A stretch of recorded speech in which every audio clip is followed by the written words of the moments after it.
नमस्कार, city news में आपका स्वागत है। मैं हूं अफरोज खान और आप देख रहे हैं सिटी न्यूज। आइए डालते हैं सबसे पहले एक नजर आज की हेडलाइंस पर। मलिका के विवाह की तैयारियां देखने पहुंचे पुलिस कमिश्नर, हल्दी की रस्म हुई पूरी। 24 घंटे में अधिकारी समस्या सुलझाएं वरना कानून हाथ में लूंगा, पूर्व विधायक राजकुमार पटेल का प्रतिपादन। मनपा चुनाव में जहां जरूरत है वहीं सेना रिपाई से युति करेगी, देवेंद्र फडणवीस का प्रतिपादन। प्राइवेसी पर फेसबुक नीति बदलने को तैयार और रिश्वत लेने वाला कांस्टेबल निलंबित, घटना नांदगांवपेट पुलिस स्टेशन की। आज के हेडलाइंस के प्रायोजक हैं इस दिन का सबसे सुहाना पल कौन सा है, क्या कहता है घर आ जाओ। इंडिया बुल्स होम लोन्स, घर आ जाओ।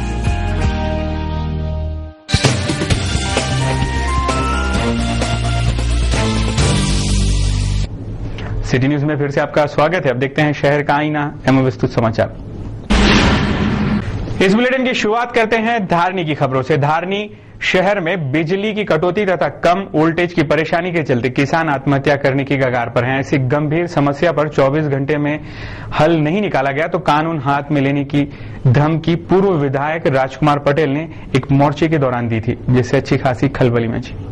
शुक्रवार के दिन भारतीय जनता पार्टी व शिवसेना द्वारा धारनी में बिजली की कटौती तथा कम वोल्टेज के चलते आत्महत्या की कगार पर खड़े किसानों के हित में एसडीएम कार्यालय पर मोर्चा निकाला गया। जब संबंधित अधिकारी उपस्थित नहीं मिले तो पूर्व विधायक राजकुमार पटेल व सुधीर सूर्यवंशी तहसीलदार किरण पाटिल के पास जा धमके और राजकुमार पटेल ने चेतावनी दी कि अगर 24 घंटे में समस्या हल नहीं हुई तो कानून हाथ में लेंगे। इसी तरह शनिवार के दिन इन्हीं मांगों को लेकर विधायक केवलराम काले ने धारनी बस स्टैंड के पास चक्का जाम आंदोलन किया। इस आंदोलन के दौरान पूर्व विधायक राजकुमार पटेल भी आंदोलन की जगह जा धमके। विधायक काले से कहा, सत्ता में होकर भी जन समस्या नहीं सुलझा पा रहे हो तो ऐसे आंदोलन का क्या फायदा, जिस पर पूर्व व वर्तमान विधायकों में अच्छी खासी तू मैं हो गई, जिसके कारण धारनी में अच्छा खासा तनाव का माहौल निर्माण हो गया है। महामोर्चा में हम एसडीओ ऑफिस पहुंचे, कोई अधिकारी नहीं थे वहाँ पे, एक तहसीलदार के अलावा कोई अधिकारी नहीं थे वहाँ पे।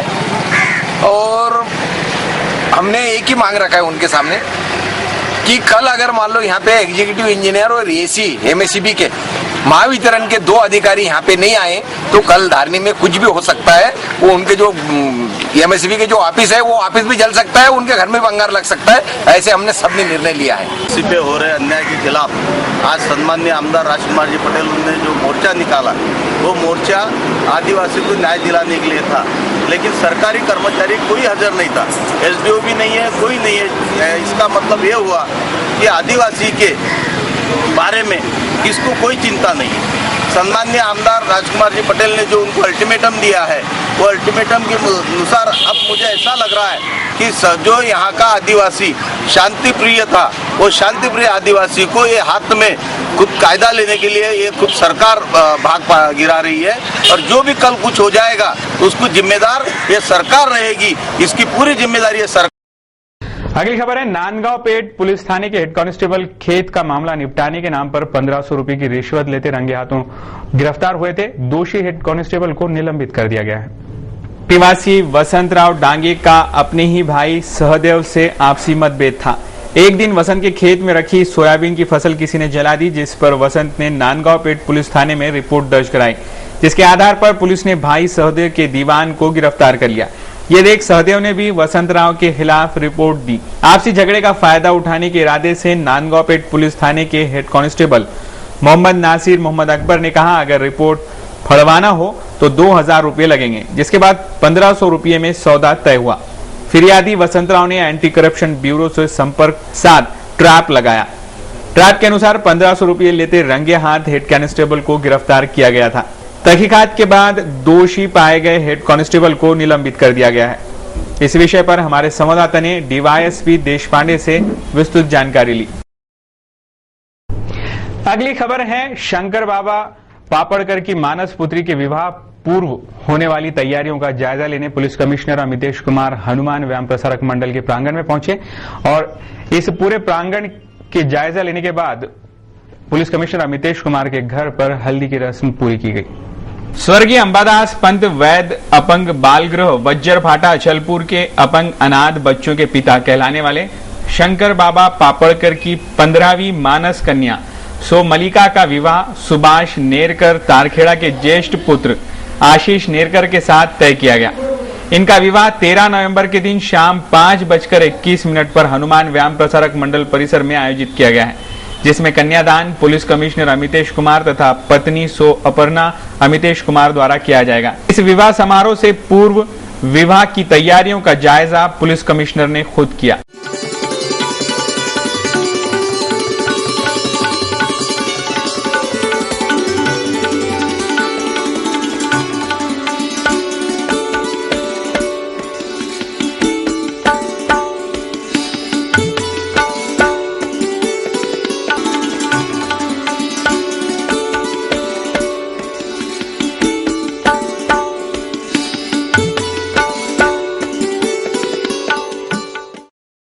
वहीं पुलिस कमिश्नर के निवास स्थान पर अनाथ आश्रम के सारे बच्चे मलिका की हल्दी रस्म के समय उपस्थित हुए। मलिका को पुलिस कमिश्नर की मां ने चूड़ियां पहनाई। वो पत्नी अर्पणा अमितेश कुमार ने माला गजरे पहनाकर महिलाओं द्वारा गाजे बाजे के साथ हर्षोल्लास के साथ हल्दी रस्म पूरी की गई। इस समय महिलाओं ने पुलिस कमिश्नर व पत्नी को भी हल्दी लगाई। रुक करेंगे अगली खबर का। अगली खबर है मध्य प्रदेश की बॉर्डर से। मध्य प्रदेश की सीमा पर लगे ग्राम देरतड़ाई में एक बस के अंदर आदिवासी महिला ने 11/11/11 की दुर्लभ तिथि पर एक मृत बालक को जन्म दिया। विशेष बात यह है कि 11/11/11 की दुर्लभ तिथि पर ठीक 11 बजे एक ट्रैवल्स बस के अंदर ग्राम देरतलाई की रहने वाली अनीताबाई ने एक मृत बालक को जन्म दिया। ग्रामवासियों द्वारा प्राथमिक उपचार कराया गया, लेकिन दुर्लभ तिथि पर यह ऐसी दुखद घटना घटी, जबकि इसी परिक्षेत्र में एक कुतिया ने 11/11 के मुहूर्त पर 11 बजे 7 बच्चों को जन्म दिया। इसे कहते हैं कहीं खुशी तो कहीं गम। कैमरामैन संदीप राउत के साथ राजेश मालविया की ये रिपोर्ट। रुक करेंगे अगली खबर का। अमरावती दौरे पर आए भारतीय जनता पार्टी प्रदेश प्रवक्ता देवेंद्र फडणवीस ने भाजपा कार्यालय में एक पत्रकार परिषद आयोजित कर बताया, किसानों को दिए जा रहे कपास दर सही नहीं है, जिसके लिए आंदोलन की योजना की जा रही है और जल्द ही भारतीय जनता पार्टी किसानों के हित में रास्ते पर उतरेगी। एक पत्रकार परिषद को संबोधित करते हुए भारतीय जनता पार्टी के प्रदेश प्रवक्ता देवेंद्र फडणवीस ने बताया, 3100 से 3300 रुपये तक कपास की दर निश्चित की गई है, जो सरासर गलत है, जिसे बढ़ाने की आवश्यकता है। इसी तरह धान की दर 1080 रुपये निर्धारित है, फिर भी ये भाव किसानों को नहीं मिल रहा है तथा सोयाबीन को भी हमी भाव मिलना जरूरी है। ऐसी गंभीर समस्याओं पर भाजपा के तमाम वरिष्ठगण प्रदेश अध्यक्ष मुनगंटीवार से एक विशेष बैठक कर 14 नवंबर से मुंबई में आंदोलन की घोषणा करेंगे तथा किसान के हित में भाजपाई रास्ते पर उतरेंगे। इसी दौरान पत्रकारों से चर्चा करते हुए बोले, नगर पालिका महानगर पालिका चुनाव में जहां जरूरत होगी वहीं शिवसेना व रिपाई से युति करेंगे, वो भी इस शर्त बिना कि चाहे सेना के पार्षद उम्मीदवार हों या रिपाई के, चुनाव चिन्ह भाजपा का ही इस्तेमाल किया जाएगा। विधायक जगदीश के बारे में कहा, वो भले ही अपने आप को भाजपाई मानते हों, मगर जो भाजपा के चुनाव चिन्ह पर चुनाव लड़ेगा वही भाजपा कार्यकर्ता माना जाएगा। आणि सामान्य माणसाला हे वाटतं की दिल्लीतलं असेल किंवा मुंबईतलं असेल ते सरकार भ्रष्ट आहे आणि यांच्या भ्रष्टाचारामुळे आम्हाला या महागाईचा सामना करावा लागतो, ही एक भावना या ठिकाणी झालेली आहे। आणि त्यामुळे निश्चितपणे वेगवेगळ्या नगरपालिकांमध्ये भारतीय जनता पक्षाकडे तिकीट मागणाऱ्यांचा ओघ मोठा आहे। म्हणजे काही नगरपालिका मागच्या काळात अशा होत्या की जिथे आपण उमेदवार शोधायचो, आज त्यापेक्षा उलट स्थिती आम्हाला दिसते आहे की विविध पक्षाचे लोक देखील भाजपकडून उमेदवारी मिळावी अशा प्रयत्नांमध्ये आम्हाला दिसतात। आणि म्हणून या निवडणुकीमध्ये या निवडणुकीमध्ये भाजपला निश्चितपणे योग्य प्रकारचं मोठ्या प्रकारचं यश मिळेल। सगळे कार्यकर्ते त्याच्या पाठीमागे लागले उभे आहेत। त्यासोबत आपल्याला जी कल्पना आहे की सध्या विदर्भातला शेतकरी अत्यंत अडचणीत आहे. कापसाचे भाव 3100 ते 3300 रुपये जे घोषित झाले, यापेक्षा हास्यास्पद दुसरी गोष्ट असूच शकत नाही. आज कापूस वेचायला देखील 500 रुपये लागतात आणि 3100 3300च्या भावात कापसाच्या शेतकऱ्यांनी कसं जगायचं?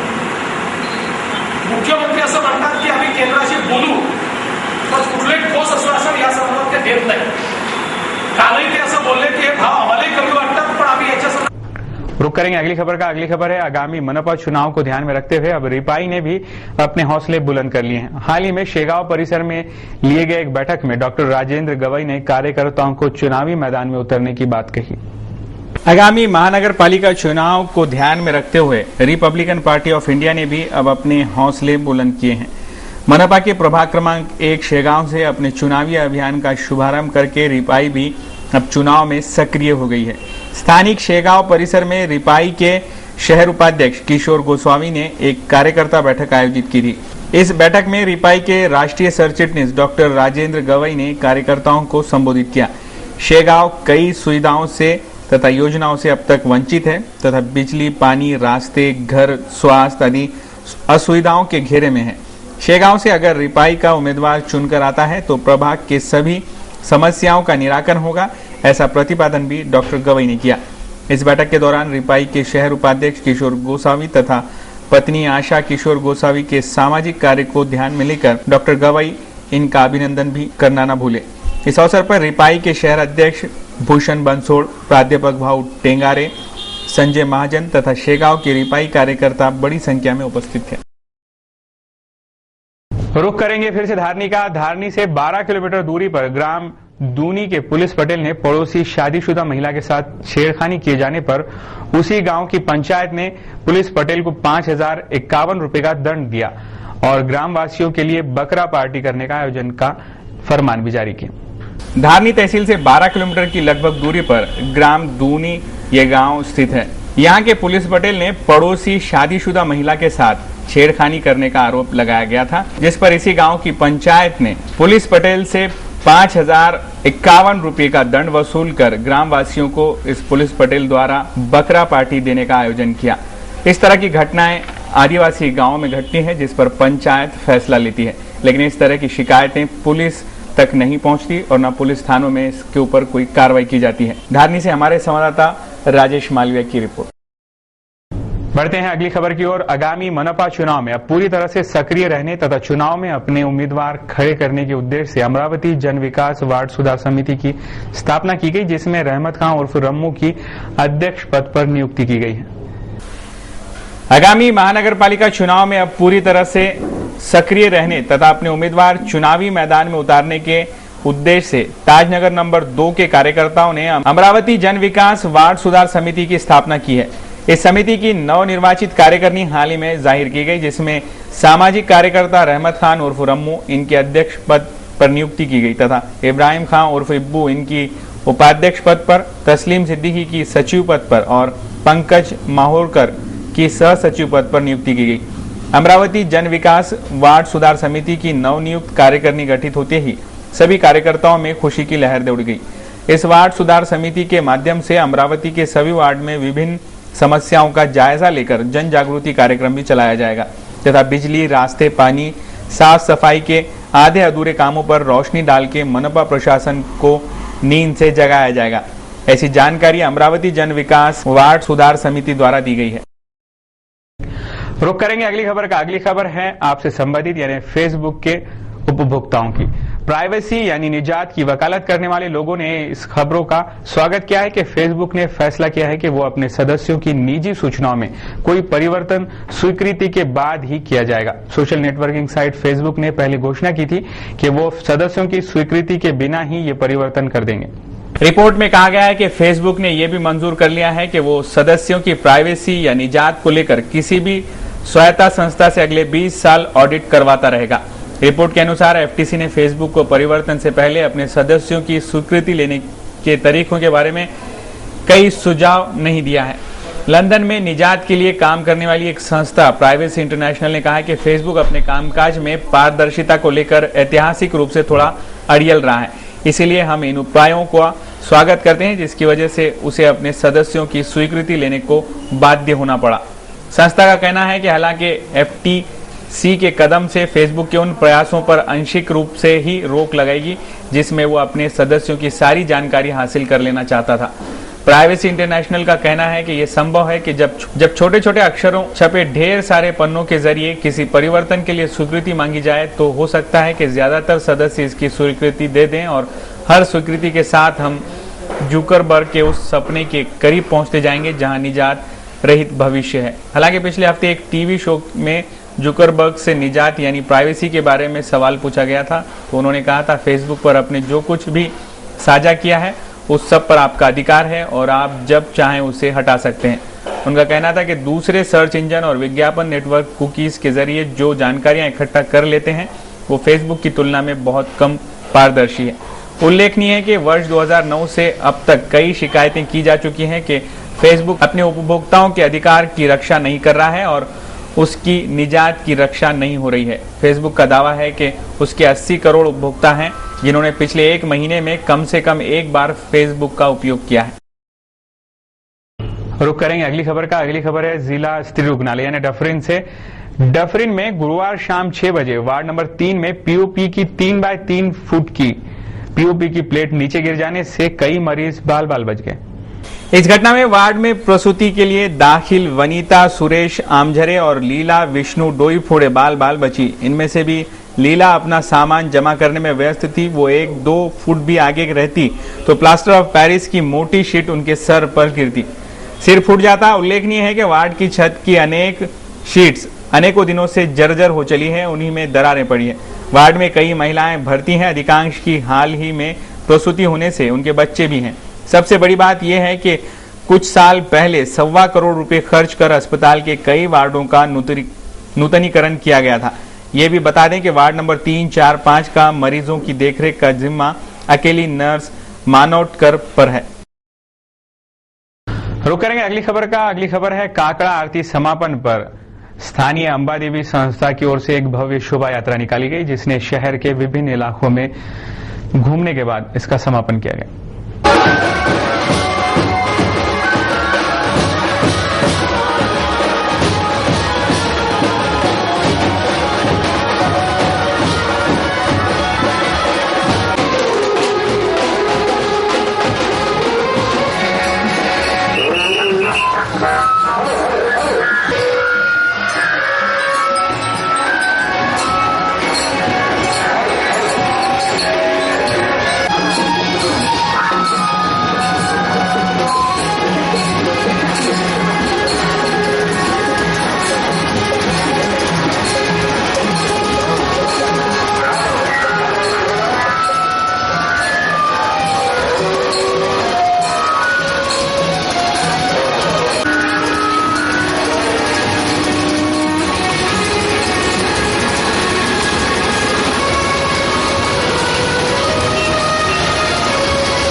अब कुछ महानगर की और अहम खबरों पे डालते हैं एक नजर। इतिहास के पन्नों को उठाकर देखें तो 12 नवंबर के दिन कई महत्वपूर्ण घटनाएं घटी थी। 1982 में पोलैंड के नेता लेक वॉलसा रिहा किए गए थे। पोलैंड की कम्युनिस्ट सरकार ने प्रतिबंधित संगठन सॉलिडेरिटी मूवमेंट के नेता लेक वॉलेसा को 11 महीने तक जेल में रखने के बाद रिहा कर दिया था। उनकी रिहाई से 2 दिन पहले लेक वॉलेसा के समर्थकों ने वर्सिया और दूसरे शहरों में विशाल विरोध प्रदर्शन किए थे और उनको तितर बितर करने के लिए पुलिस को आंसू गैस के गोले तक छोड़ने पड़े थे। तो इतिहास के पन्नों में आज ही के दिन 1984 1 रुपये के ब्रितानी नोट गायब हो गए थे और सिक्के चालू हो गए थे। लगभग 150 साल के बाद ब्रिटेन के 1 पाउंड की नोट को खत्म करने का फैसला किया गया और उनकी जगह 1 रुपये का सिक्का चालू किया गया। ब्रिटेन के तत्कालीन वित्त मंत्री नाइजेल लॉसन ने इसकी घोषणा करते हुए कहा कि क्विट के नाम से जाने जाने वाले नोट को धीरे धीरे खत्म किया जाएगा और उनकी जगह 1 पाउंड का सिक्का लेगा, जिसे उसी साल अप्रैल में शुरू किया गया था। तो ये था इतिहास के पन्नों में आज का इतिहास। चलिए अब एक नजर डालते हैं मौसम के हालात पर और कैसा रहा दिन भर आज शहर का मौसम। एक नजर मौसम की इस रिपोर्ट पर। शनिवार को शहर का अधिकतम तापमान 32 डिग्री सेल्सियस आंका गया, जबकि न्यूनतम तापमान 18 डिग्री सेल्सियस रहा। शहर का आसमान शनिवार को साफ देखा गया, लेकिन रविवार को शहर का अधिकतम तापमान 31 डिग्री सेल्सियस और न्यूनतम तापमान 20 डिग्री सेल्सियस रहने की आशंका मौसम विभाग जता रहा है। देश के जाने माने कार्टूनिस्ट श्री श्याम जगोता, इन्होंने आज दिल्ली से सिटी न्यूज के कार्टून कोना के लिए आज का ये कार्टून भेजा है। देश के प्रधानमंत्री के बारे में कहा जाता है कि देश के प्रधानमंत्री यानी मनमोहन सिंह देश के सबसे बड़े अर्थशास्त्री हैं, लेकिन जिस तरीके से उनका परफॉर्मेंस एज ए प्रधानमंत्री रहा है उससे उन पर कई सवालिया निशान खड़े हुए हैं। उनके अर्थशास्त्री होने को तो हर कोई सराहता है, लेकिन एक अच्छे प्रधानमंत्री होने की उनकी छवि पर कई सवालिया निशान खड़े हैं। कुछ इसी तरह का दृश्य दर्शाता है आज का हमारा ये कार्टून। तो ये थे अब तक के समाचार। एक बार फिर से नजर डालेंगे आज की हेडलाइंस पर। मलिका के विवाह की तैयारियां देखने पहुंचे पुलिस कमिश्नर, हल्दी की रस्म हुई पूरी। 24 घंटे में अधिकारी समस्या सुलझाएं वरना कानून हाथ में लूंगा, पूर्व विधायक राजकुमार पटेल का प्रतिपादन। मनपा चुनाव में जहां जरूरत है वहीं सेना रिपाई से युति करेगी, देवेंद्र फडणवीस का प्रतिपादन। प्राइवेसी पर फेसबुक नीति बदलने को तैयार और रिश्वत लेने वाला कांस्टेबल निलंबित, घटना नांदगांवपेट पुलिस स्टेशन की। सिटी न्यूज के बारे में आप अपने सुझाव एवं विचार हमें भेज सकते हैं हमारे इस पते पर। हमारा पता है सिटी न्यूज कार्यालय, धनराज लाइन, सकल 7, अमरावती। हमारा फोन नंबर है 25638333। इस समाचार के माध्यम से हम आपको देते रहेंगे शहर की तरोताजा खबरें। तो सिर्फ देखते रहिए सिटी न्यूज चैनल, हर घंटे होती रहेंगी नए नए खबरों के साथ। फिर मुलाकात, देते हैं आपसे इजाजत। बहुत बहुत धन्यवाद, अपना ध्यान रखिएगा।